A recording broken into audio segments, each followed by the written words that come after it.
जय हिंद। आज हम बात करेंगे जो लद्दाख के अंदर सिक्स शेड्यूल की डिमांड की जा रही है, जो कि सोनम वांगचुक जी ने कर रखी हुई है। लगातार वो इस पे आमरण अनशन पर लगे हुए हैं, पानी और नमक पर जिंदा है पिछले 21 दिनों से, और आज उनका 22वां दिन है जिसमें उन्होंने सिक्स शेड्यूल की डिमांड की हुई है और स्टेट हुड की डिमांड की हुई है। अब इसी की डिमांड क्यों की गई है, इसी बारे में इस वीडियो में डिस्कस करेंगे। सुनाओ, लेट्स स्टार्ट। देखिए, सबसे पहली चीज हम स्टार्टिंग से स्टोरी को समझते हैं। सबसे पहले कि ये जो पूरा रीजन है, ये पहले क्या था? जम्मू एंड कश्मीर था। ये टोटल रीजन जो था, ये जम्मू एंड कश्मीर था। फिर यहां पर से आर्टिकल नंबर 370 और 35 ए को हटाया गया। 370 और 35 ए को हटाया गया। 370 में क्या था कि आर्टिकल नंबर 370 के तहत वो अपने हिसाब से अपना एक कॉन्स्टिट्यूशन बना सकते थे। जो जम्मू एंड कश्मीर के लोग थे वो अपने हिसाब से अपना कॉन्स्टिट्यूशन बना सकते थे, और वो लगातार उसकी डिमांड भी कर रहे थे। उन्होंने कॉन्स्टिट्यूशन बनाया भी था, लेकिन वो इंडिया से डिमांड कर रहे थे कि हम अपना कॉन्स्टिट्यूशन लागू करें। उन्होंने अपना खुद का फ्लैग बना रखा था, ये हाल था। तो इसीलिए यहाँ से हटाया गया, क्योंकि अगर वो कॉन्स्टिट्यूशन लागू होता और वो फ्लैग जो भी थे लागू होते, तो वो खुद का एक अपना नेशन कंट्री बना लेते और वो इंडिया से अलग हो जाता, जो कि इंडिया का ही हिस्सा था। तो इसीलिए, और ऐसा नहीं था कि वहाँ के लोगों की ही डिमांड थी, ये बिल्कुल नहीं था। ये अदर कंट्रीज का यहाँ पर पूरा सहयोग था इस वजह से। तो इस जिसके कारण यहाँ के लोगों ने उस चीज़ का विद्रोह किया, और यहाँ के जो भारत की जो सरकार थी उन्हें भी इस बात को नहीं पसंद आया, और आर्टिकल नंबर 370 को हटाया गया। 35 ए के तहत यहाँ पे कोई अपनी ज़मीन नहीं खरीद सकता था, जैसे कि नागालैंड में था। वो वहाँ पे परमानेंट सेटल नहीं हो सकता। आप घूमने के लिए जाइए, लेकिन परमानेंट सेटल आप वहाँ पर नहीं हो सकते हैं। ठीक है, तो वही थी इसके अंदर बात। तो आर्टिकल नंबर 35 ए के तहत आप वहाँ पर सेटल नहीं हो सकते थे। तो जब नहीं सेटल होंगे तो वहाँ पर ऑलमोस्ट सी बात है कि वही लोग रहेंगे, तो वहाँ पर कोई चेंजेस नहीं आएगा। तो इसीलिए इन दोनों आर्टिकल्स को हटाया गया। आर्टिकल को हटाने के लिए यहाँ पर इसको दो भागों में बांटा गया। ठीक है, पहला इधर वाला हिस्सा लद्दाख और इधर वाला हिस्सा जम्मू कश्मीर। ठीक है, इसको दोनों को ही अलग कर दिया गया ताकि किस्सा ही खत्म हो जाए।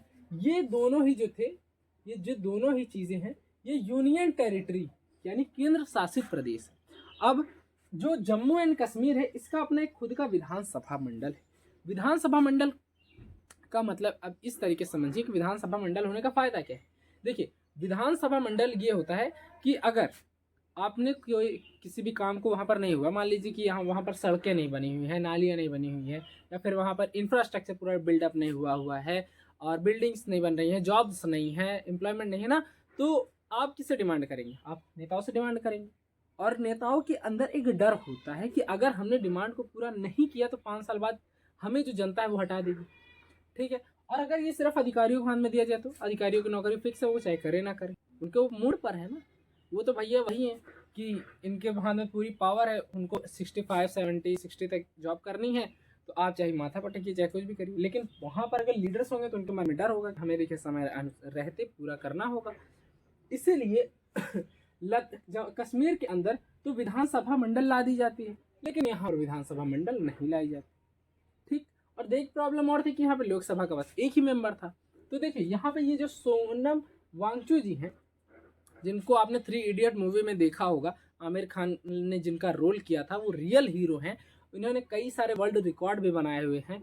इन्होंने इंडियन आर्मी के लिए इतना सब कुछ किया है। तो इन्होंने बहुत सारी डिमांड्स की हुई हैं। मतलब डिमांड्स मैं कह रहा हूँ, मतलब कहने का मतलब ये है कि इन्होंने भारत के लिए बहुत कुछ कर रखा है। ये बहुत विश्व स्तर के ये एक साइंटिस्ट हैं, इंजीनियर हैं, जिनको आपने मूवी में भी देखा था।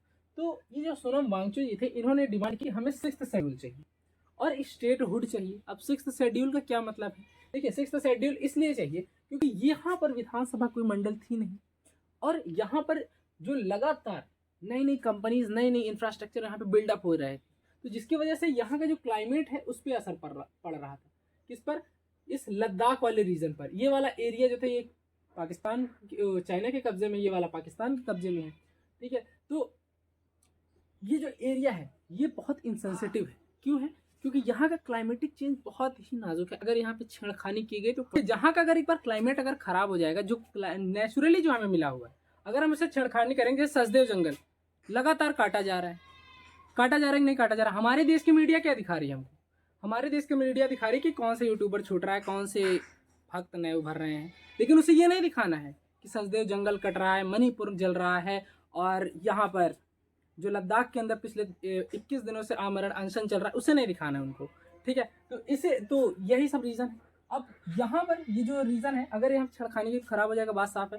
तो यहाँ पर जो 6 शेड्यूल की डिमांड की है, तो इसमें क्या होता है, जो ट्राइबल पीपल्स होते हैं ना, जैसे कोई भी जनजाति है, अब मान लीजिए कोई भी जो जनजाति है, तो वो जनजाति क्या है कि ट्राइबल पीपल्स जनजाति आप इस तरीके से समझिए कि जो ज़्यादा मात्रा में नहीं होते, हम कॉमन पीपल्स हैं, हम हर जगह अवेलेबल है ना, बट ट्राइबल पीपल्स क्या होते हैं, ट्राइबल पीपल यार छोटे, मतलब कि जिन बहुत कम जैसे बचे, जैसे अंडमान निकोबार में एक हमारी जो जनजाति है जो बहुत पहले की अभी तक चली आ रही है, लेकिन हमारी गवर्नमेंट ने छेड़खानी नहीं की ताकि हमारा एक पुराना अस्तित्व बचा रहे ना, तो बस जस्ट वैसे ही समझो, ताकि यहाँ की जनजाति वो खराब ना हो। यहाँ का कल्चर बहुत अच्छा है, यहाँ का ट्रेडिशन बहुत अच्छा है, इसको देखने के लिए वर्ल्ड से लोग आते हैं, और अगर वही से हम छेड़खानी कर देंगे तो चीज़ें खराब हो जाएंगी।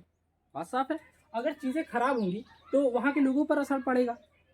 इसीलिए सोनम वांगचुक जी ने इस चीज़ की डिमांड की कि देखिए वहाँ पे हमें 6 शेड्यूल चाहिए, हमारे ट्राइबल पीपल्स को देखिए भैया दे दीजिए। अब देखिए एक और कंडीशंस थी कि आर्टिकल नंबर 371 EBCDE के तहत आप किसी एक पर्टिकुलर रीजन को दे सकते हो। 6 शेड्यूल में क्या है कि आप पूरे को दोगे, लेकिन ये बड़े एरिया में नहीं दिया जा सकता। 6 शेड्यूल एक छोटे एरिया को दिया जा सकता है, जैसे कोई जंगल हो गया जहाँ पर पर्टिकुलर ट्राइबल पीपल रह रहे हैं, तो ये छोटे एरिया में आप दोगे ना, बड़े एरिया में आप नहीं दे सकते, ये लॉ में है ही नहीं, हमारे कॉन्स्टिट्यूशन में है ही नहीं।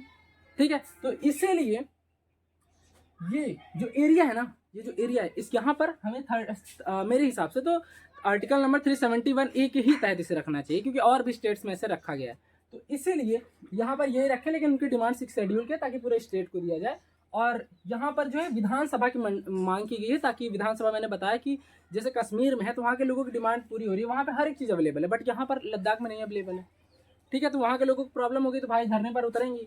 2,72,000 वहाँ की टोटल पॉपुलेशन है, जिसमें से 70,000 लोग अगर उतर रहे हैं धरने पर, तो कुछ ना कुछ तो भाई उनको प्रॉब्लम हो रही होगी। तो इसीलिए उसके बाद यहाँ पर 2 मेंबर लोकसभा में, 1 मेंबर राज्यसभा में डिमांड कर रहे हैं, क्योंकि पूरे लद्दाख इतना बड़ा रीजन है लद्दाख, और सिर्फ 1 मेंबर है कहाँ पर, लोकसभा के अंदर। तो ये डिमांड कर रहे हैं कि भैया हमें दोनों चाहिए, दोनों जगह चाहिए, 2 लोकसभा में 1 राज्यसभा में हमें चाहिए, ताकि हमारी कोई भी डिमांड ना बचे, हमारी सारी शर्तें पूरी हो सके। ठीक है, उसके बाद इसके अंदर सोनम वांगचुक जी आज उनका 22वां दिन है और हम सब उनके साथ खड़े हुए हैं। हालांकि यहाँ पर सरकार की भी कुछ मजबूरियां हैं जिनकी वजह से अभी नहीं कर पा रहे, लेकिन सरकार इसके बारे में डिस्कस करेगी और जो गवर्नमेंट फैसला लाएगी वो सही लाएगी, खराब नहीं ले आएगी। और ये जो अनशन है सोनम वांगचुक जी जल्दी से जल्दी हटे, क्योंकि उनकी तबीयत लगातार बिगड़ रही है और हमारे देश को ऐसे ग्रेट साइंटिस्टों की ज़रूरत है, ऐसे इंजीनियर्स की ज़रूरत है। अगर ऐसे इंजीनियर्स नहीं रहेंगे तो हमारा देश बहुत पीछे चला जाएगा। इसीलिए यहाँ पर इनको हटना ज़रूरी है। और आज से, जहाँ तक उन्होंने कहा था कि अब आज से वो महिलाएं बैठेंगी 10 दिन के अनशन पर, फिर बुजुर्ग, फिर जवान, ऐसे ही वहाँ पर ये अनशन चलता रहेगा जब तक उनकी डिमांड नहीं पूरी होती। ठीक है, तो लद्दाख का जो पूरा मसला था, आई होप आपको समझ में आया होगा। अगर आपको कोई डाउट हो तो मेरे इंस्टाग्राम अकाउंट पर मुझसे पूछ सकते हैं। तो मिलते हैं किसी नेक्स्ट वीडियो में किसी नेक्स्ट टॉपिक के साथ, तब तक के लिए जय हिंद, जय भारत।